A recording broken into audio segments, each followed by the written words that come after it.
Good afternoon. Good to see all of you. I want to begin today's briefing by addressing the horrific shooting that took place yesterday at the Annunciation Catholic Church in Minneapolis, Minnesota, where a deranged shooter opened fire during morning mass, killing an innocent 8-year-old and 10-year-old. 14 other children and 3 adults were also injured during this horrible tragedy. This was the first morning mass of the school year for these beautiful, innocent children, and this sacred religious service was desecrated by an evil monster. We are all eternally grateful to the heroic law enforcement officers and first responders whose courage and swift response aided all of those impacted by this horrible tragedy. As Director Kash Patel confirmed yesterday, the FBI is currently investigating this shooting as an act of domestic terrorism and a hate crime targeting Catholics. President Trump signed a proclamation yesterday following his call with the governor of Minnesota, Tim Walz, acknowledging the victims and their families and directing flags to be flown at half-mast. President Trump and the First Lady encouraged the entire nation to join all of us in praying for the victims and their families as they face unimaginable grief and loss. The White House and the FBI will continue to provide further updates as they become available. I also have a quick scheduling announcement for you today. The President will travel to New York City on September 22nd to address the United Nations General Assembly on Tuesday, September 23rd. On another matter, as Americans make their Labor Day weekend travel plans, they will be able to enjoy 5-year low gas prices thanks to President Trump fully unleashing American energy dominance. President Trump ended Joe Biden's Green New Scam policies and is delivering on his promise to make America affordable again. These savings at the pump are giving everyday American families more room in their budgets at the end of each month, which is the exact opposite of what we saw under the previous administration. And as we commemorate Labor Day this year, we finally have a president who fights and delivers for the American worker every single day. President Trump believes that American workers are the heart and soul of our economy and our national identity, which is why he's championed an agenda that puts them first always. For decades, the hardworking men and women of our country who built the greatest nation in world history were sold out by selfish, greedy, short-sighted globalists who put our country on a path to economic and cultural ruin. They hollowed out our factories and towns and betrayed the American working class by shipping jobs overseas and importing millions of low-wage migrants to replace American workers. Under President Trump, this national disgrace is over. American workers are, once again, being put at the center of national trade policy, and the dignity of American labor is being defended. As a result, President Trump has already brought in nearly $10 trillion in new private and foreign investments so that the top businesses in the world can create high-paying jobs in America and hire American workers to fill them. In fact, since President Trump took office, the economy has added more than 500,000 new jobs to the workforce. In a stark reversal from the Biden administration, all of that job creation has been driven by private sector growth, and all employment gains have gone to native-born Americans. Wages for blue-collar workers are now rising at the fastest rate in the past 60 years. And the average American worker has already seen a $500 wage increase this year alone. Thanks to the largest middle tax cuts ever signed into law by President Trump, with no tax on tips, no tax on overtime, no tax on Social Security, Americans in all 50 states will keep more of their hard-earned money. The average American taxpayer will see a tax cut of nearly $4,000 because of these pro-growth provisions, according to analysis from the Nonpartisan Tax Foundation. In other news, President Trump continues to deliver on his promise to restore law and order to our nation's capital. Since President Trump's intervention, there have been more than 1,283 arrests right here in the District of Columbia. Total crime in D.C. is down 19%, and violent crime is down 30%. Carjackings in the district are down 67%. Homicides are down 57%. Robberies are down 40%. Motor vehicle thefts are down 32%. And assaults with dangerous weapons are down 23%. And property crime is down 18%. These numbers prove the president's bold actions to make D.C. safe and beautiful again are working, just like he said they would. And that's why on Monday, the president took additional action to sign an executive order taking steps to ensure that cashless bail in Washington, D.C. is eliminated. For too long, D.C.'s reckless cashless bail policies have allowed dangerous criminals to be quickly released, which endangers everyone who lives in and visits our wonderful capital. No cash bail has also foolishly forced law enforcement to repeatedly arrest the same offenders over and over again, only for them to be released back into our nation's capital. This is the definition of insanity, and the president is seeking to end it. He also signed a separate executive order addressing the crime emergency in D.C. by instructing the National Park Service to hire additional United States Park Police officers to support public safety, and directing the U.S. Attorney's Office for D.C. to hire additional prosecutors to focus solely on violent and property crimes. So while liberal Democrats across the country continue to double down on their failed soft on crime approach, the American people, including local D.C. leadership, business owners, and residents, are rallying behind President Trump's crime crackdown. According to new polling, 81% of Americans say crime is a major problem in large cities across the country. And a clear majority of Americans believe the president's actions are justified and necessary to reduce crime in these cities. Indu Bhatia, who runs a liquor store a half mile from the White House here just down the street, is one of those Americans who are grateful for President Trump's public safety push. Indu recently told the New York Post that her store was robbed so many times that they had to spend exorbitant sums of money on security, jeopardizing her family's financial future. But thanks to President Trump's strong action, Indu said, quote, "All of my employees, including me, we feel much safer, and even our customers feel really happy when they walk into our store." And just yesterday, Washington, D.C. Mayor Muriel Bowser credited President Trump for surging federal law enforcement personnel and said neighborhoods, quote, "feel and are much safer." We thank Mayor Bowser for her cooperation and her willingness to help us make D.C. safe and beautiful. This entire effort has vindicated what President Trump and law and order advocates have been saying for years, and this is our message to Americans in Democrat-run cities nationwide. Decline is a choice. You don't have to live in constant fear of being robbed, raped, or murdered. Your leaders are lying to you, and they have been failing you for decades. The President Trump approach of upholding law and order by letting our brave men and women in blue actually do their jobs to aggressively fight crime works. In just a few weeks, President Trump has done more for D.C. residents than Democrats did in 50 years. And this can be replicated in other crime-ridden cities across the nation.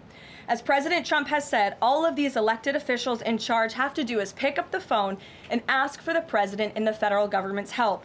President Trump doesn't care if they are a Republican or a Democrat leader. He wants Americans to be safe and for every law-abiding American citizen across the country to be able to thrive in their city and in their community. With that, I'll take questions. Here in our new media seat today, we have social media influencer, content creator, Brandon Tatum. Brandon, thank you so much for joining us today. Why don't you kick us off? Well, Caroline, thank you so much for having me. I really appreciate it. And on behalf of everybody that follow me, the millions of people that follow me, I want to say thank you for making the sacrifice and dealing with some of the most disingenuous people on planet Earth at times. I have two questions. The first question is associated with the shooting that occurred the other day. And I want to ask the question of, we know that it's not a gun thing. Any rational person knows it's not a gun thing. We know it's a mental health issue. So I want to know from you, what is President Trump and the White House going to do to address mental health issues around the country associated with these shootings? And the second thing is Chicago. You know, anybody with, and I say, with a connected brainstem knows that Chicago's crime is out of control. And young black men are getting killed, laying dead in the middle of the streets every single day in Chicago. No president has addressed any of these issues. And so what is the White House going to do to address issues in their capacity to deal with the conflict and violence in Chicago? Sure. Well, to your first question about this shooting in Minnesota, right now, the administration is focused on helping the people of Minnesota. It's been less than a day, of course, since this tragedy happened. We have federal law enforcement on the ground assisting local law enforcement. This investigation is ongoing. There's still a lot of facts to understand about these circumstances, and so we're going to continue to do that. As for Chicago and cracking down on crime, it is a priority of this administration to ensure that American cities are safe again, and I'm so glad that you brought up the crime in Chicago, because we've been seeing the governor of Illinois parading out there saying that there's nothing wrong with Chicago. It's a great place to live. There's no crime there. He doesn't need President Trump's help. Well, I think the residents of Chicago beg to differ, and the statistics beg to differ. And I'll just share a few of those statistics with all of you. For 13 consecutive years, Chicago has had the most murders of any U.S. city. This is J.B. Pritzker's legacy, by the way. For 7 consecutive years, Chicago has had the highest murder rate among U.S. cities with more than 1 million people. In 2024, just last year, Chicago's murder rate per capita was 3 times higher than Los Angeles and nearly 5 times higher than New York City. That's more than double the murder rate in Islamabad and nearly 15 times more than Delhi. Out of Chicago's 147,899 reported crimes this year, that's how many crimes have been reported in Chicago since January 1st. There have only been arrests in 16% of them. These numbers are unacceptable. There have been more illegal guns recovered in Chicago than in New York City and Los Angeles combined. The number of reported motor vehicle thefts last year was more than double the number in 2021. And Chicago has also, just like DC, come under scrutiny over discrepancies in its homicide data reporting. So as bad as these numbers are, perhaps they are even worse. And this is Governor Pritzker's legacy. He should put politics aside. He should pick up the phone and call this president, who would be more than happy to do right by law-abiding American residents in the city of Chicago, and we hope that he will. Gabe, and thanks for being here, Brandon. Gabe. Karoline, thank you so much. First on the firing of the CDC director. First, Sure. Who will replace her? And then also, overnight, the White House said that she did not align with the president's agenda. Dr. Menard's attorneys say that she refused to rubber stamp unscientific, reckless directives and fire dedicated health experts. What specifically did she do wrong? Look, what I will say about this individual is that her lawyer's statement made it abundantly clear themselves that she was not aligned with the president's mission to make America healthy again. And the secretary asked her to resign. She said she would, and then she said she wouldn't, so the president fired her, which he has every right to do. It was President Trump who was overwhelmingly reelected on November 5th. This woman has never received a vote in her life, and the president has the authority to fire those who are not aligned with his mission. A new replacement will be announced by either the president or the secretary very soon. And the president and Secretary Kennedy are committed to restoring trust and transparency and credibility to the CDC by ensuring their leadership and their decisions are more public-facing, more accountable, strengthening our public health system, and restoring it to its core mission of protecting Americans from communicable diseases, investing in innovation to prevent, detect, and respond to future threats. That's the mission of the CDC, and we're going to make sure that folks that are in positions of leadership there are aligned with that mission. And briefly on another topic, alligator Sure. Alcatraz. Last week, a judge on an environmental concerns lawsuit said that the administration had 60 days to wind down operations there, state officials did. Now, the administration has not been shy in fighting back against what it calls activist judges, but why is it backing down this time? We're not backing down. We've always said that we are going to continue to fight in the court of law for what's right, because we know that what this administration is doing with respect to all policy, but also immigration policy, is above the books, and we're abiding by our nation's immigration laws. And we think it's despicable that an activist judge has inserted themselves in this migrant detention facility to the point where DHS is now having to relocate these illegal immigrants to other detention facilities around the country. That is an unnecessary burden on the Department of Homeland Security and these agents who should be removing these criminals from our community. That's what the American people elected this president to do. So we've always maintained, Gabe, we're going to comply with court orders, but we're also going to fight back on them on the merits of the law. And DHS is in compliance while we disagree with this decision, and we'll continue to fight it in court. Let's go to... Hey, Go ahead. Thanks so much. So just following up on the CDC firing. Sure. Are you anticipating other changes there at CDC in addition to that firing? And is the administration going through in a very sort of organized fashion? Is there a task force that's going through high-level appointees to see who is or isn't aligned with the mission? Like, should we expect more changes? Not to my knowledge. I understand there were a few other individuals who resigned after the firing of Ms. Monarez. One of those individuals wrote in his departure statement that he identifies pregnant women as pregnant people. So that's not someone who we want in this administration anyway. So if people are not aligned with the president's vision and the secretary's vision to make our country healthy again, then we will gladly show them the door. Caroline, can I just go to the back.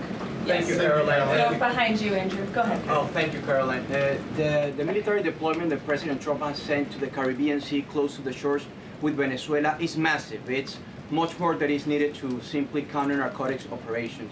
Is President Trump considering launching military strikes to military installments or facilities in Venezuelan soil? I won't get ahead of the president with respect to any military action or questions about that ever. But what I will tell you is that many Caribbean nations and many nations in the region have applauded the administration's counter-drug operations and efforts, and the president is prepared to use every element of American power to stop drugs from flooding into our country and to bring those responsible to justice.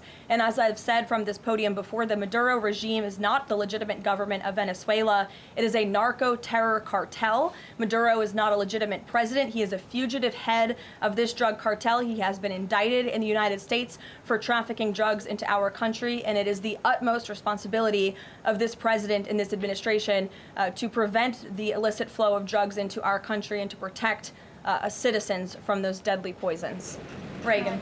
Thanks, Caroline. I have two questions for you. Sure. Democrats, including former White House Press Secretary Jen Psaki and Minneapolis Mayor Jacob Frey, attacked prayer and pushed gun control in the aftermath of yesterday's shooting.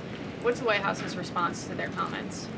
Yes, I saw the comments of my predecessor, Ms. Psaki, and frankly, I think they're incredibly insensitive and disrespectful to the tens of millions of Americans of faith across this country who believe in the power of prayer, who believe that prayer works, and who believe that in a time of mourning like this, when beautiful young children were killed while praying in a church, it's utterly disrespectful to deride the power of prayer in this country, and it's disrespectful to the millions of Americans of faith.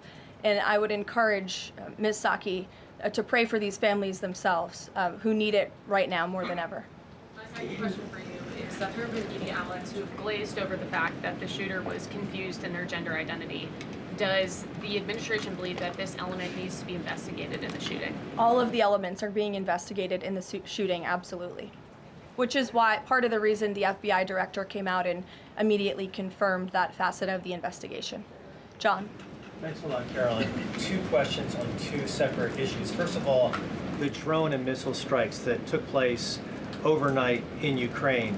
General Keith Kellogg, the president's special envoy, has described these attacks as egregious.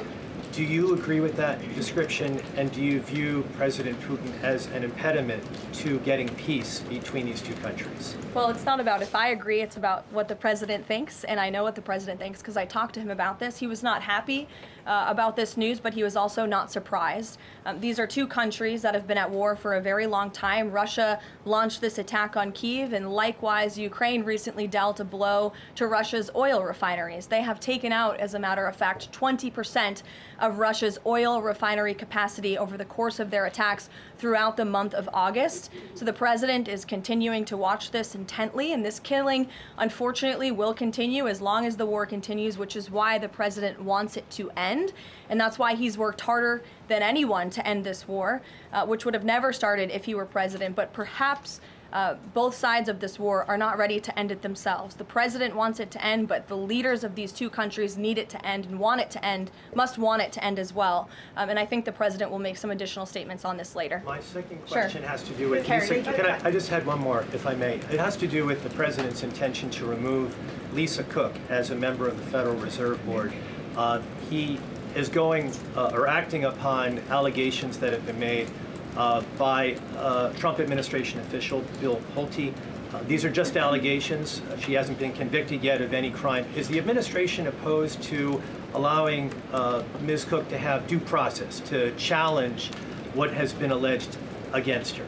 I believe she is challenging it. I believe she just filed a lawsuit today, and Mr. Pulte has deferred those allegations over to the Department of Justice to investigate them. What I will say is that you had these mortgage receipts very clearly shown to the president, and he has the cause that he needs to fire this individual. He laid it out in the letter that he provided to her and to the public as well. And so we'll continue to fight this battle. Carrie. Karoline, so the president just announced that he wants to have a convention right before the midterms next year. The GNC has countered that they too want to have a convention right before the midterms as well.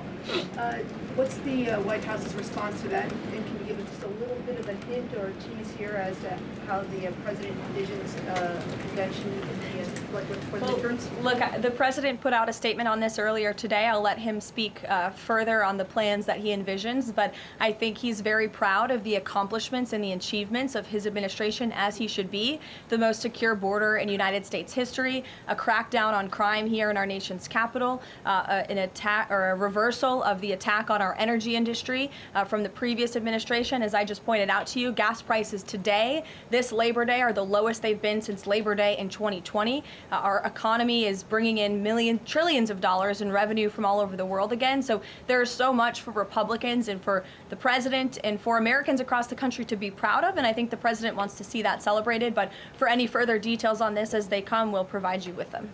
Iris. Thank you, Caroline. Two questions on the shooting. What's the administration's message to some concerned parents across the country who might be now worried about their kids' safety in light of the latest incident? We completely and totally understand the concerns of parents across the country.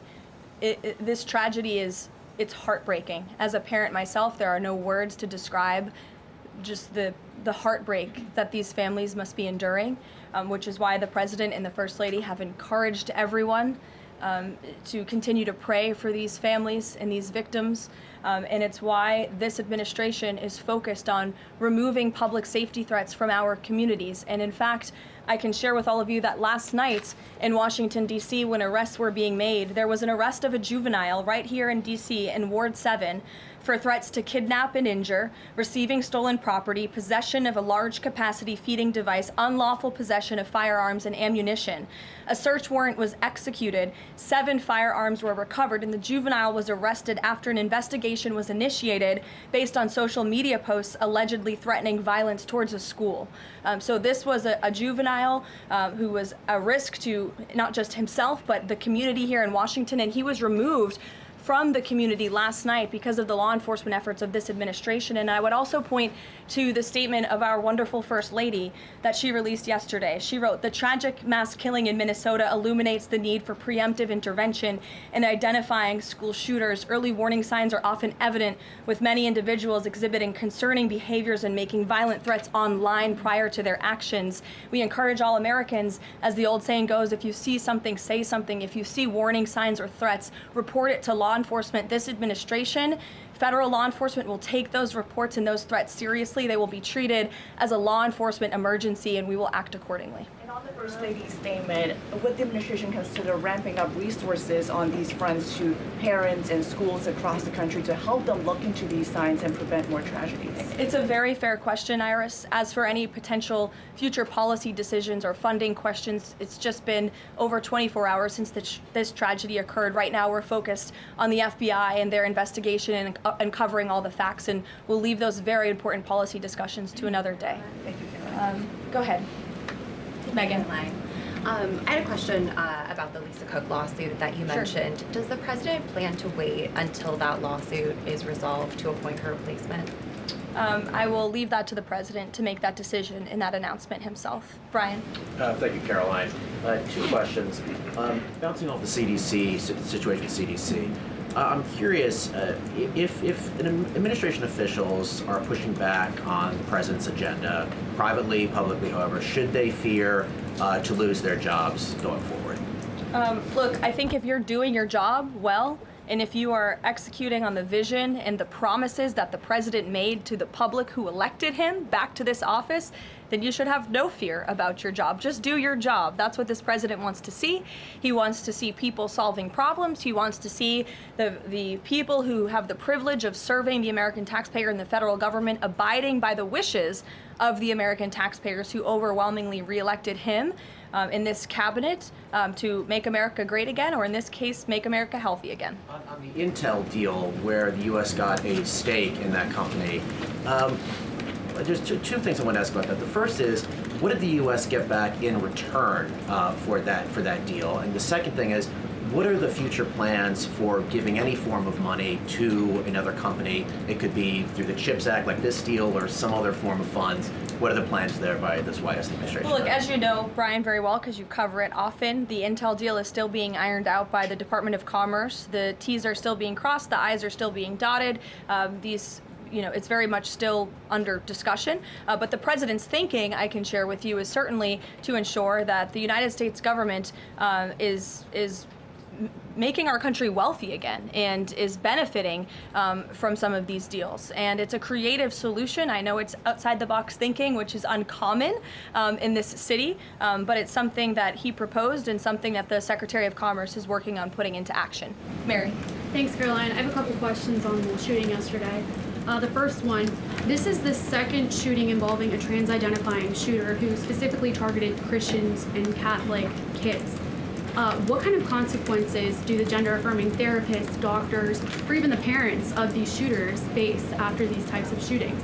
Well, as for the parents and potential therapists in this case, again, all of that is still currently being investigated by the FBI. I know the Secretary of Health and Human Services this morning said that HHS is investigating perhaps links between some of these drugs and these prescription drugs that some of these minors may be taking and an increase in violence. And obviously we have mental health problems in this country that this administration and Secretary Kennedy will continue to speak out about and the work that we're doing to solve it. Thank you. And just to follow up, I've seen a lot of calls for action, among these lawmakers saying that we shouldn't just be praying. One that I've seen on the right, actually, is calls for the FBI to institute a new class of domestic terrorism that involves trans ideology. Is that something that the administration would support? I would have to check with the appropriate people on that. Caroline. Daniel. Thank you, Caroline. We saw some new revised economic data come out today showing the U.S. economy moved at a 3.3% clip, largely buoyed by a surge in CapEx. What's the White House reaction to this, and is this sort of the president's vision beginning to come to life after the Big Beautiful Bill is passed in July? Yes, I mean, look, we did say that once the Big Beautiful Bill was signed into law, we're going to see the effects of this massive pro-growth piece of legislation. As I laid out for you as we head into the Labor Day weekend, there's many positive economic indicators that the American people can be hopeful about. But don't forget, we are reversing 4 years of reckless spending from the previous administration, of slamming regulations down the throats of American business owners and consumers across the country. But the administration is working very hard to unravel all of that and to ensure that small business owners and workers are thriving and that they have more money in their own pockets to spend. Thank you. Thanks so much, Caroline. Back on the CDC, there was reporting that some of the initial problems between RFK and the CDC director stemmed from miscommunications or differences on vaccine policy. So I wonder if you could just say whether or not the president believes that the COVID vaccine should be available to and covered by insurance for all Americans, regardless of age and pre-existing conditions.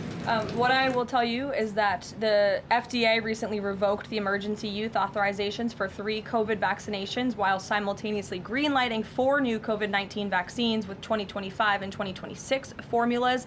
The reason for the revocation of that emergency use authorization is because obviously the COVID pandemic and the public health emergency is over. But just to correct the record, because there's been a lot of misinformation on this, the FDA's decision does not affect the availability of COVID vaccines for Americans who want them. We believe in individual choice. That's a promise both the president and the secretary have made, and it's a promise they have now delivered on. Question, if I could, Caroline. Second question, if I could. Sorry. I wonder if you could answer why the president hasn't acknowledged the shooting at CDC headquarters that took place earlier in August, where a police officer was killed, and it was reported that the motivation before the shooting was somebody who was really unhappy with the effects of the COVID vaccine. We absolutely were very much aware of that shooting. The Secretary of Health and Human Services put out a statement immediately. He was in touch with the CDC, and he actually traveled to Georgia to assess the situation and to mourn with the people who work in that building there. So, go ahead. With respect to Labor Day, one of the most underrepresented groups right now are police officers. 30,000 police officers short in America right now. To Brandon's question, 1,300 short in Chicago, 3,000 short in New York, 500 short here.